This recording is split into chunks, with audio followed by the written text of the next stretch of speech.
Ah, ito yung sinasabi ko guys, is ito yung pinaka-busiest na lane pag summer dito sa Canada.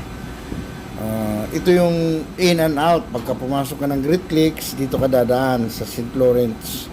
At saka pagka pupunta ka ng mga Atlantic, dito ka rin dadaan. Kaya isa to sa pinaka-busy na ship lane, ang St. Lawrence ah, River pagka dating ng summer. Kaya asahan mo na guys, maraming barkong dadaan.